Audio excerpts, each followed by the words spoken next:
Welcome to elite media.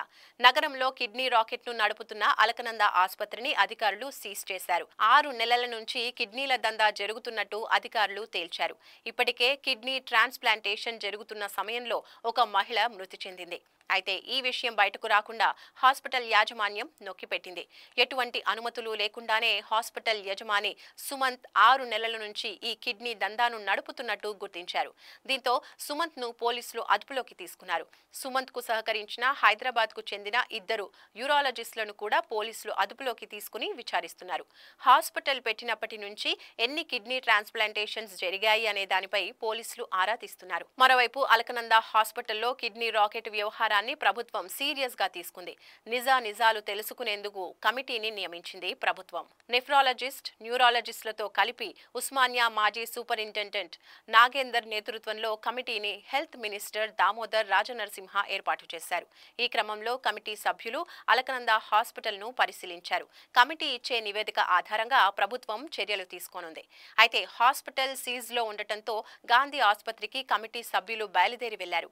ఆసుపత్రిలో general physician, సాధారణ శస్త్రచికిత్సల నిర్వహణకు మాత్రమే అనుమతి ఉన్నప్పటికీ కిడ్నీ మార్పిడి దందాను మొదలుపెట్టారు. ఆసుపత్రి నిర్వాహకుడు సుమంత్ ని పోలీసులు అరెస్టు చేశారు. కిడ్నీ మార్పిడి చేసి పరారైన వైద్యుల కోసం పోలీసులు గాలిస్తున్నారు. కాగా సరూర్ నగర్ లోని అలకనంద ఆసుపత్రిలో గత కొంతకాలంగా గుట్టు చప్పుడు కాకుండా కిడ్నీ మార్పిడి శస్త్రచికిత్సలు జరుగుతున్నట్టు ఇప్పటికే నిర్ధారణ అయింది.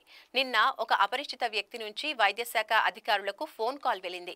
ఇందులో భాగంగా అలకనంద హాస్పిటల్లో రహస్యంగా కిడ్నీ మార్పిడి ఆపరేషన్ జరుగుతోందని వైద్యశాఖ అధికారులకు సమాచారం అందింది. వెంటనే డిఎన్హెచ్ఓతో పాటు పోలీసులు ఆసుపత్రికి చేరుకున్నారు. అదే సమయం కిడ్నీ మార్పిడి ఆపరేషన్ జరిగిన తర్వాత 2 పేషెంట్లు, వారితో వచ్చిన వారు అక్కడే ఉండటంతో వెంటనే వారిని గాంధీ హాస్పిటల్ కి తరలించారు. ఇద్దరికి సంబంధించిన కిడ్నీలను వేరే వ్యక్తులకు అమర్చినట్టు గుర్తించిన పోలీసులు వెంటనే ఆసుపత్రిని సీజ్ చేశారు. ఒక్కొక్కరికి కిడ్నీ మార్పిడి శస్త్రచికిత్స కోసం సుమారు 55 లక్షల వరకు ఇచ్చినట్టు ఒప్పందం కుదుర్చుకున్నట్టు పోలీసుల విచారణలో బయటపడింది. అయితే ఈ ఆసుపత్రిలో శస్త్రచికిత్స చేసేందుకు అనుమతులు లేవు. కేవలం జనరల్ ఫిజిషియన్ తో పాటు సాధారణ శస్త్రచికిత్సలు చేసేందుకే ఈ ఆసుపత్రికి అనుమతి ఉంది. అయినప్పటికీ ఎక్కడా కూడా నిబంధనలు పాటించకుండా నిబంధనలకు విరుద్ధంగా కిడ్నీ మార్పిడి ఆపరేషన్లు చేస్తున్నారు. ఆసుపత్రికి వచ్చిన వారిని అమాయకులను టార్గెట్ చేసుకుని ఈ దందాకు తెరలేపారు సదరు ఆసుపత్రి నిర్వాహకులు. ఇతర ప్రాంతాల నుంచి కొంతమందిని తీసుకొచ్చి వారికి డబ్బు ఆశ చూపించి కిడ్నీల రాకెట్ దందాను కొనసాగిస్తున్నట్టు తెలుస్తోంది. ప్రధానంగా తమిళనాడు, కర్ణాటక నుంచి మధ్యవర్తుల ద్వారా అలకనంద ఆసుపత్రికి రప్పించి డోనర్లకు కిడ్నీ మార్పిడి చేస్తున్నట్టు అధికారులు గుర్తించారు.